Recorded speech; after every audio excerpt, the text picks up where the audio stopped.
Warning, this video is not for anyone under the age of 18 and it contains flashing likes. If you're not 18 or suffer from epilepsy, click off the video.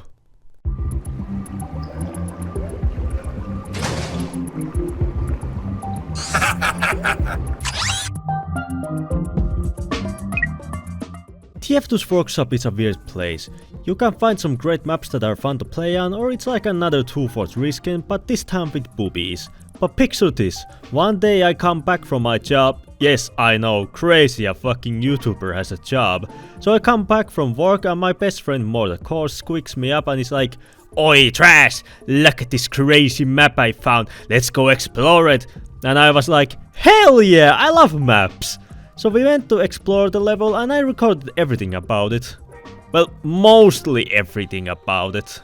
It was rather a surreal experience. At first I was kind of hesitant to really cover this level as it has some questionable stuff that YouTube won't be too big fan of, but with the power of censorship I can showcase the more tame stuff. So I enjoy probably one of the weirdest maps I have ever played on TF2. So right off the bat, this level's theme is a big bad house with lots of cool slides and other water theme stuff. And there are also lots of memes to be found of weirdly slime girls. I guess you could tell what the map creator likes by now. What really made this level even more fun to explore was having Morda be silly. I'm no longer girl boss. I quit. Oh my god, that's... I have to say, I really like the music you can find here.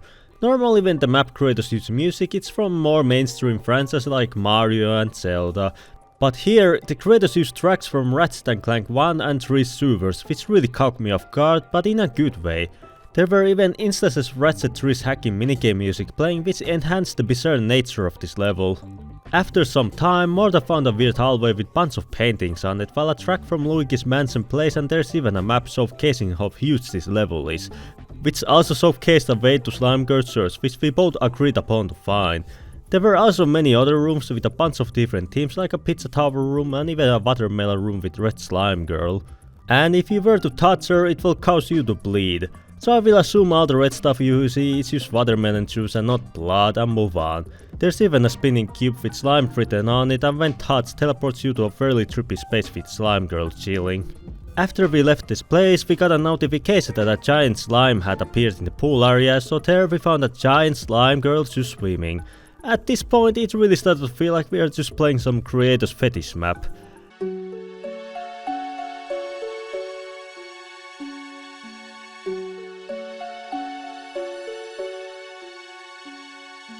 After staring at the slime lady for an uncomfortably long time, we explored a new part of the level, which was this huge open area with lots of weird stuff on it, like purple Isaac and more weird paintings. I whacked this explosive barrel which hurt me straight at the mermaid Wakashaki Hime, who was just having a good time. We then got teleported to an enclosed beach area with gay slime girls and another Isaac. And after a short walk we found a big water slide that led us to new pathways. We chose go to the dark room, which is a fairly unnerving experience with some really creepy paintings and a pizza guy who kills you when you touch him. And after you reach the end, you are rewarded with 1 out of 6 head crabs. I'll return at a later point to explore more about them, so we found an exit and I swear a perfect moment just happened. Based? I will now proceed to pleasure myself with this fish. What? Yay, slides! Some things are just not okay to say. So we found ourselves at Isaac's statue and discovered reality painting outhouses, or in simpler terms, they just teleport you to different locations, like this big playground on the upper floor. I really like the small detail of having those game kiosks that were very common in the 2000s and early 2010s. So after exploring that area, we went ahead and went down the tube in the middle, which led us back to the area with the dark rooms, and we ran into more funny paintings. Dear Finn and Jake, do not come to the castle, I beg an absolute touching cake. I'm completely fucked. I'm so sad. So hungry, starving white woman.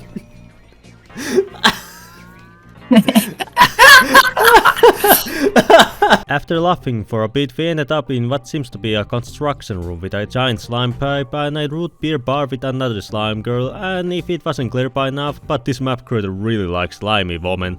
We also found a train track that would have taken us to Hikimori Mall, which is another map from the same creator, and I really like the Wiggling Yuri, it was another cute addition. We also discovered a huge room right below us, but currently we could not access it, so we moved on. We found some more neat paintings like Lupin Rainbow Soup Give, a stand that sells newspapers that will inform us about different topics like Slime Girl Island, a pit near the tower, and an Ito Tower missing. I feel like these are references to the creator's prior works and his friends. And shortly after we ended up in a dark field with a small medkit in the middle. There wasn't anything interesting, so we went back and discovered bathrooms in which one of them had a reference to a SpongeBob episode.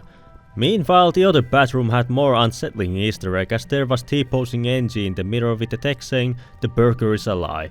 I am still not entirely sure is this just a reference to Portal or something else, but what I do know what happened was Morda saying something very based.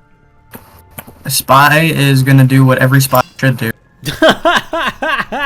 We then continued our exploration and found a hallway that has 2 swimming pools with each side respectively houses Slime Girls, and a bit further on, a control point that captures very slowly.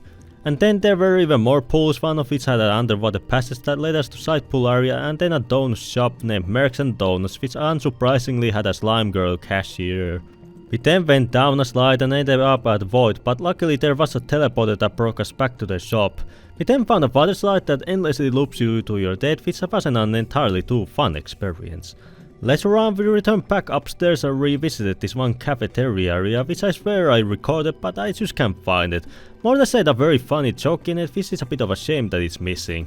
And then we discovered the death room's entrance, which was locked behind 6 green headcrabs, the ones that we ran into a few times. So in order to get behind this door we had to explore the map even more, which was a good thing as we did miss some other locations. Like Lazy River, which was this big hall and Slime Girl church which we were looking for this entire time. We met the priestess there, who was a big slime girl, and we found a headcrab which sadly was the wrong color. Don't take me out of context with this line. We returned back to the construction room, which also had an upper level that could be accessed with the springboard, and discovered this really funny DRG comic, which got a chuckle out of us. Any media that has these dwarves is always welcome. We then returned back to the starting point and found another pathway that led us to some SpongeBob themed disco room, which every map should have for those rare friendly parties which totally want end to do some pyro, spy or soldier crashing them. We exited the disco and found a boxing ring, and most surprisingly all, a reference to Findus and Petson, or in Finnish Viru and Pesonen. You have no idea how neat this single JPEG of them is. There's also a room with a bunch of skeletons, PNGs and text that says not to touch them. Well, unfortunately I can't read, so I proceeded to do just that. After going on a loop we entered showers and found an underwater passage which thrilled me with this burger, as I thought it was a headcrab. The water passage was pretty neat as it has some funny memes there. While we were looking for the headcrabs we returned to some places we have explored already and looked more thoroughly at them, like the Waka Beach room that had an entrance to the painting room which had a slime girl with a very big personality. While I was distracted, Morda found this funny music player with all sorts of slime pun named discs, and then this Uncle Dane reference happened. It's like the Uncle Dane intro. Dispenser going up. Do do do do do do do do do do do do. Then found these lights at the upper floor with a slime witch that teleports you to an underwater tower which houses a giant green slime woman, and there you can find a living room where a PTSD guy was in, and the TV has a picture of Waka, which is rather funny. But if you want to return back you would have to go through this long swim where drowning is a real possibility, so we just knocked clip out. And turns out this tower was just instead used a very deep pool in the construction area. We returned back to the place where the witch is and went to the other slide which had a worn out apartment and where we found the final headcrab at. I won't be showing where you can find the rest in case you won't want to look for them yourself, plus this video is getting rather long already, so let's not drag it out any further. We then checked the final slide which led us to the moon, which didn't have any other interesting aspects, so we headed out to the death room which had even more pictures of slime girls which at this point had an effect on me. I understand why this person likes Princess Bubblegum now. I understand why there's so much of that. I feel like this just evoked something inside of me. Oh my gosh. We then knock clipped through the door and found a bunch of references to previous maps and some broken containment unit. I do wonder if the giant slime girl was kept here previously, considering how much lime green coloring there is. And when we found all the headcrabs, the game notified us about a golden headcrab appearing on the level, but at the time of recording my parents came over to visit, so we didn't have much time to locate it, so we just no-clipped through the vault door. There, a portal leads you to a giant pit found at the construction room. Further, there's a big cartoony area to move around in, a slime pool, some mansion dinner room, and at this point I had to go. So that was my first time experiencing Lethargy Pool. Overall, it was a really fun map. I tried my best showcasing most of the interesting aspects, as I did skim over some of the more minor details to not entirely drag this project out. So I hope you enjoyed this video as much as I enjoyed exploring it as well. It really brings you back to the early days of TF2 mapping, when the levels were more silly, weird, creative and cozy. And most importantly, I finally got the idea behind Slime Girls. The idea of a wife that is soft and fluid to the touch is appealing, and most importantly being able to shapeshift into anything you prefer. Like they could be blue and tall, tomboys and green, or if you really wanted, a red one to help you hack max. I thought I'd go for a quick dip in a pool, but this map was as deep as an ocean, and for it I highly recommend playing it with your buddies. So if you enjoyed the video, leave a like and maybe even a comment down below, subscribe for more source related videos and have a nice day.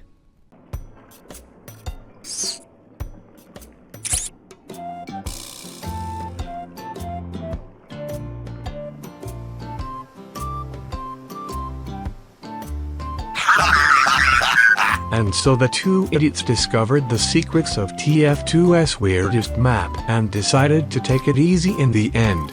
Unfortunately for Trash, robots aren't waterproof, so he will be electrocuted shortly.